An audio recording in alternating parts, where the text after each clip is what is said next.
45 ஆண்டு காலம் இந்த இயக்கத்திற்காக அரும்பணியாற்றுகிற போது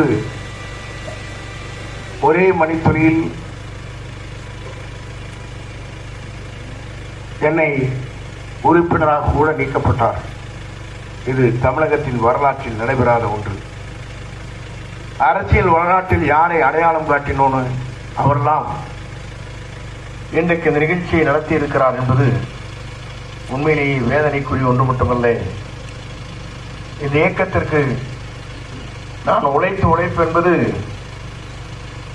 புரட்சி தலைவர் அம்மா அவர்கள் உங்கள் நல்லாட்சியோடு அந்த பணிகளை நான் ஆற்றியிருக்கிறேன்.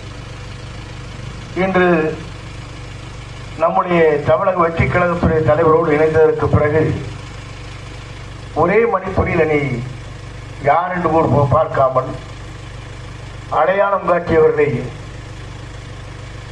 இன்று உயர்மட்டத்தில் இருக்கிற காரணத்தின் அடிப்படையிலே தூக்கி எறியப்பட்டிருக்கிறார் என்பதை நீங்கள் காண முடியும். ஆகவேதான் இதற்கெல்லாம் நம்முடைய மக்களாக இருக்கிற நீங்கள் தீர்ப்பை வழங்க வேண்டிய நேரம் தான் இந்த நேரம். எல்லோரும் பல நேரங்களிலே பார்த்திருக்க கூடும். தொடர்ந்து 10 முறை சட்டமன்ற உறுப்பினராக இருக்கின்ற போது இரட்டையிலே வாக்களித்த மக்கள் சில கிராமங்களுக்கு செல்கிற போது சொன்னார்கள், நீங்கள் என்றைக்கும் உங்களுக்கு தான் ஓட்டுனார். ஒரு வயது முதல் தாயிடத்தில் கேட்கின்ற போது அந்த தாய் சொன்னார், கண்டிப்பா போட்டு உங்களுக்கு ஓட்டுனார். ஆகவே தெளிவாக நான் அதை சொல்வதற்கு காரணம், தமிழக வெற்றி கழகத்துடைய தலைவர் நாளை கோட்டைக்கு செல்வதற்கு நாங்கள் அத்தனை பேரும் சட்டமன்ற உறுப்பினராக வருகிற போதுதான் நாளை தமிழகம் ஒரு மாற்றத்தை உருவாக்க இருக்கிறது. நாளை சொல்வதற்கு காரணம், எவராலும் திராவிட முன்னேற்ற கழகத்தை வீழ்த்த இயலாது. ஏனென்று சொன்னால் வீழ்த்துகிற சக்தி புரட்சி தலைவர் அவர்கள், புரட்சி தலைவர் அம்மா மட்டும்தான் இருக்கிறதே தவிர மற்றவர்களுக்கு இல்லை என்பதை இன்று என்டிஏ கூட்டணியில் இருக்கின்ற அத்தனை பேரும் அறிவார்கள். ஆகவேதான் உங்களுடைய நல்ல ஒத்துழைப்போடு இந்த பணிகளை நாங்கள் இறங்கி இருக்கிறோம்.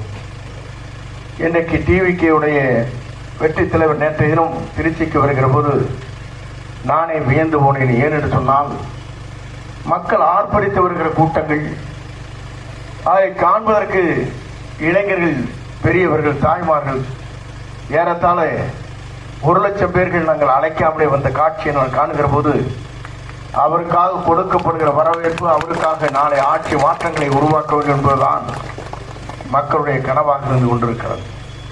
அந்த கனவின் அடிப்படையிலே தான் இன்று முதலே நம்முடைய பகுதியில் இன்று பிரச்சாரத்தை துவங்கி இருக்கிறோம்.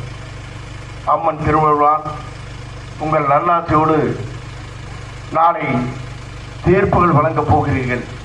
அந்த தீர்ப்பை பொறுத்தவரையிலும் இன்று தமிழக மக்கள் விரும்புகிற தீர்ப்பாக, அதுவும் நம்முடைய தமிழக வெற்றி கழகத்துடைய தலைவர் நாளை கோட்டை ஆள வேண்டும் நோக்கத்தோடு தான் நாம் அத்தனை பேரும் அந்த பணிகளை நாம் மேற்கொண்டு வருகிறோம். குறிப்பாக அவர் சொல்லி இருப்பது ஒன்றே ஒன்றுதான், நல்லாட்சி தமிழகத்திலே உருவாவதற்கு, ஏழையின் கண்ணீரை துடைப்பதற்கு, மகளிருக்கு பாதுகாப்பு அளிப்பதற்கு, போதை இல்லாத தமிழகத்தை உருவாக்குவதற்கு, எல்லோரும் எல்லாம் பெற வேண்டும் நோக்கத்தோடு தான் எல்லா தொழிலில் இருந்து மாணவர்கள் கல்வி வரையிலும் ஒரு மாற்றத்தை உருவாக்குவதற்காக நேற்றைய தினம் கூட உரையாற்றுகிறவர் சொன்னார். அவருக்கு இருக்கிற சிக்கல் ஒன்றே ஒன்றுதான், இன்றைக்கு திரைப்படம் வெளிவரவில்லை, 1000 கோடி கிடைத்திருக்கும்.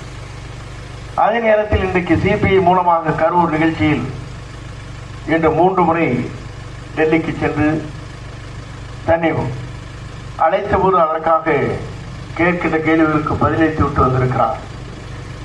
பல்வேறு இடர்பாடுகளை தகர்த்தெறிந்துவிட்டு தனக்கு வருகிற ஆண்டிற்கு ஒரு 1000 கோடி ரூபாய் வருவாயை தேவையில்லை, மக்கள் பணியாற்றுவதற்கு நான் தயாராக இருக்கிறேன் என்று ஒரு தலைவர் வந்திருக்கிறார் சொன்னால், புரட்சி தலைவர் அம்மாவுக்கு பிறகு நம்முடைய வெற்றி கழகத்துடைய தலைவர் விஜய் அவர்கள் இன்றைக்கு வந்திருக்கிறார்.